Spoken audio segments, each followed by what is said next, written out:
Кто имеет право оскорблять ислам? Никто не имеет права. Живи по совести и вере, люби людей, твори добро. Богатство, злато, серебро не приведут желанной цели. Как думаете, почему были отменены выборы губернаторов? Я думаю, здесь вопрос состоит не в том, какой губернатор придет, а состоит вопрос, сможет ли решить всемирную проблему. Проблема сейчас заключается в том, что люди относятся немножко неправильно друг к другу. Как повелел апостол Иисус: относитесь к ближнему так, чтобы относились и к вам. Даже президент не сможет решить ту проблему, которая настигает нас всех. А вы знаете конкретно о какой проблеме? Пару слов буквально. В этой книге написано все, и уже все написано. Я лишь простой увещеватель. Дело здесь в том, что расцветают уже почки. Пора задуматься. Книга Коран – самое священное. Ла илляха илляллах Мухаммадан Расулуллах. Это говорится, что я признаю, что Мухаммад – посланник Аллаха, и Бог для нас всех, Он един. И некоторые структуры, которые, может быть, мне не нравится в данный момент, что ни один губернатор не сможет остановить то, что, наоборот, этот губернатор только ужесточит эту проблему. Натиск, притеснение ислама. Кто имеет право оскорблять ислам? Никто не имеет права. Даже в присутствии в сегодняшнем и в данный момент оскорбления я присутствую. Оскорбление, братья мои, заключается в том, что книга Коран не несет терроризм. Естественно, Книга Коран несет любовь, процветание, понимание Всевышнего Творца. Пора сесть и задуматься.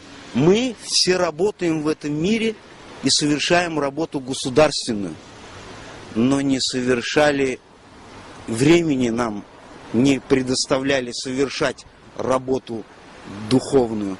А мы все люди, мы все ходим под одним Аллахом. Еще такой вопрос. Задайте вопрос. Как вы относитесь к тому, что Дмитрий Медведев внес поправки в статью Конституции касаемо срока президентской службы и службы госаппарата? Я думаю, те конституции, которые установил господин Медведев, и те конституции, которые двигаются с того момента, как я нахожусь у вас. Я не у вас. Мы все одно целое на одной земле. Но эти поправки бессмысленны. Я даже не том, что не боюсь. Он тоже человек такой же, как и я, и как и вы. Он просто занимает должность. Но самая главная конституция — это в Коране. И она должна править миром. И один должен быть правитель. А то, что сейчас правители существуют, это не правители. Это просто люди, такие как мы. Я желаю всем очищения, благого очищения и выздоровления. Насчет курения я согласен. Немножко поправка идет с хорошего, оздоровительный характер несет в этом мире. А если говорить именно о сроке президентской службы и госаппарата, как вы считаете? Сроки... Правильно, с 4 до 6 лет увеличить? Я думаю, что здесь таится вопрос совсем другой. За конституцией поправки то, что 6 лет удержать и попытаться внести какие-то изменения.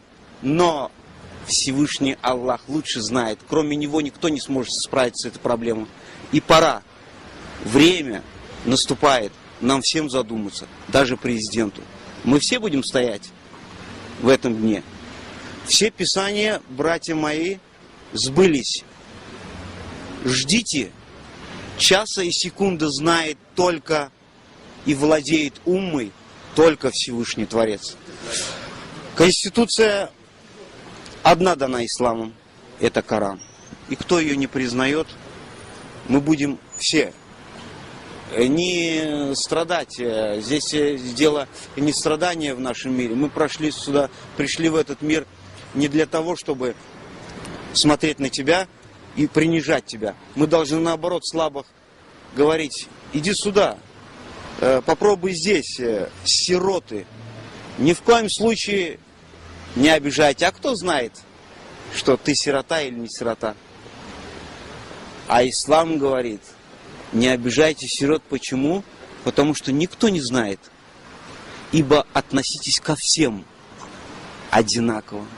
Спасибо большое, у вас очень... Я желаю вам всех благ и процветания в вашей работе в таком плане, чтобы несли людям Добро. нравственный характер. Толерантно. Да, я знаю, что вы сейчас проводите какой-то тренинг для... Вы только начинающие. Да, начинающие. И это я понимаю. Смысл не в том, что я тоже разговариваю с вами как разговаривал как с настоящим. Не потому, что я вас серьезно посчитал. Вы поймите меня правильно. И я знаю, что это все как бы с одной степени камера, но с одной степени я вижу какой-то молодой человек, и только начинающий. У вас все впереди. Но не забывайте те слова. Почитайте родителей. Они самые святые. Аллах сказал: почитайте их. Мать и отец для нас всех это святое. Спасибо. Берегите родителей и подчиняйтесь. Они вам вреда никогда в жизни не принесут. Вам мира желаю. Взаимно.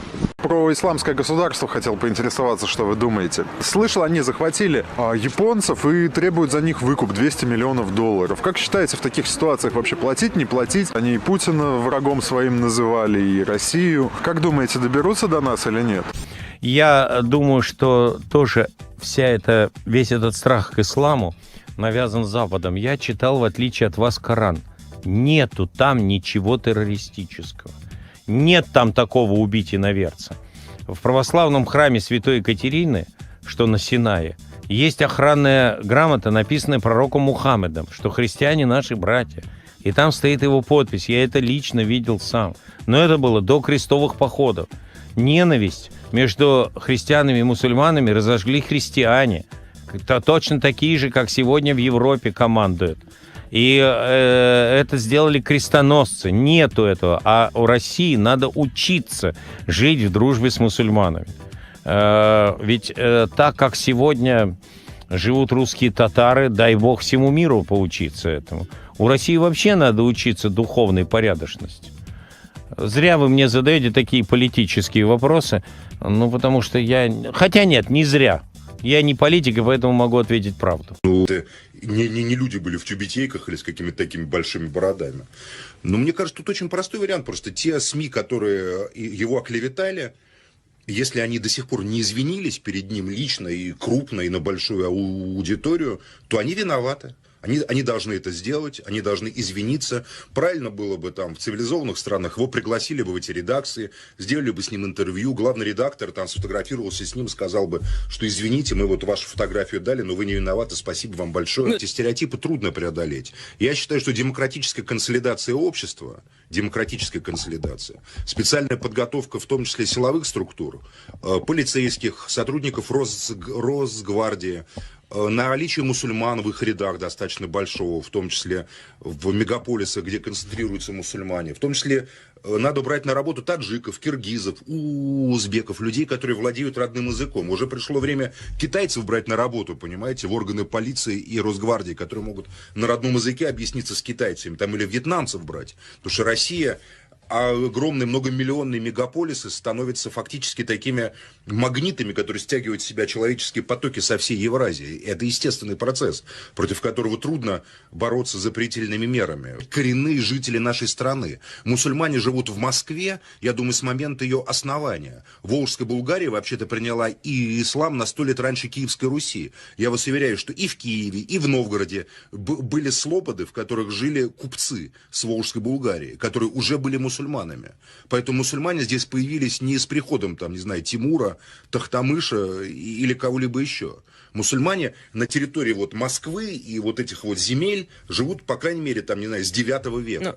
Чудовищная реакция средств массовой информации на данные происшествия. В принципе, это тоже догадались. И уже сейчас пошла информация, что сначала у него был сердечный приступ, после этого он упал, но травмы при падении, они не являлись причиной смерти. Правда, злые языки начинают говорить, а что это человек днем делал в бане после такой страшной трагедии?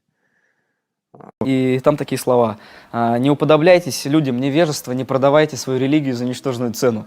И я такой сижу просто вот так в шоке. Эта жизнь лишь миг один, пред жизнью будущей и вечно. Не будь же глупым и беспечным, не делай зла и бед другим. Живи по совести и вере, люби людей, твори добро.